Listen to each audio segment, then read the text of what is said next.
Après une pause de 4 jours amplement méritée pour le Canadien, on accueille les Stars de Dallas qui, eux, sont en quête d'une première victoire à l'étranger lors des 8 dernières tentatives. Et puis l'organisation du Canadien fait confiance à Carey Price pour protéger le filet des nôtres, lui qui est en quête d'une première victoire en 2010 après avoir subi la retraite à 2 reprises. Et puis en première période, le match s'amorce sous l'intensité sur l'émotion vu les circonstances désastreuses en Haïti présentement. D'ailleurs, l'organisation du Canadien qui fait preuve d'initiative en amassant des dons lors du match de ce soir et lors des matchs à venir, ce qui est très intelligent et très bien de leur part. En ce début de période, on a l'impression que le Canadien est un peu rouillé grâce à cette pause. Et d'ailleurs, sur la glace, ça se voit qu'Andrei Markov va avoir un peu de difficulté à effectuer son repli défensif, ce qui laisse de l'espace à Toby Peterson, un nom plutôt méconnu, lui qui marque son 5e cette saison où Carey Price paraît extrêmement faible, battu entre les jambières. C'est ainsi que les Stars prennent les devants 1-0 dans ce match. Bonne nouvelle immédiatement après, Marc-André Bergeron entraîne une première pénalité aux Stars. Christopher Barch est chassé pour avoir retenu. Et donc, même si on a de la difficulté à s'organiser lors de la première vague du jeu de puissance, lors de la deuxième, c'est une toute autre histoire. Le petit attaquant Brian Gianta vient marquer un très beau but aidé de Gomez et de Camilleri qui obtiennent les passes et nivellent la marque 1-1. Mais aussitôt après le but, Roman Amerlik est chassé pour avoir empêché Lehtinen de poursuivre sa route. Donc, c'est un 2 minutes pour interférence. Et donc, un premier jeu de puissance pour les Stars qui en profiteront. On croit bien que Stéphane Robida a marqué, lui qui a tiré de la ligne bleue, mais son tir est dévié par son coéquipier Steve Ott devant le filet. Et c'est ainsi que les Stars prennent les devants 2-1 après 20 minutes de jeu. Et en deuxième période, comme je vous disais, les circonstances en Haïti sont vraiment désastreuses et ça touche beaucoup les gens, en particulier Georges Laraque qui est étroitement lié avec cette situation. C'est le pays d'origine de ses parents et il disait disputer un match plutôt difficile, la tête remplie de problèmes. Mais ce soir, c'est plutôt le contraire car il va inscrire son premier but dans l'uniforme du Canadien. Un beau but de sa part où il redouble d'efforts. Il est très heureux, son sourire en dit long et il nivelle la marque à 2-2.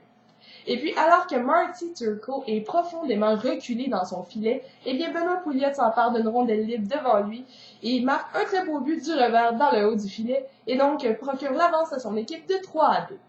Et puis, alors que le tricolore vient tout juste de prendre quand même une belle avance, Jacques Martin demande un temps d'arrêt, lui qui veut secouer ses troupes qui semblaient commencer à tourner en rond. D'ailleurs, on n'aura jamais vu Jacques Martin aussi intense, mais l'effet du temps d'arrêt ne sera pas immédiat, car après une bonne présence de la part du 4e trio, tout le monde oublie Mike Modano, qui lui était seul carrément dans l'enclave, alors que tout le monde était replié profondément.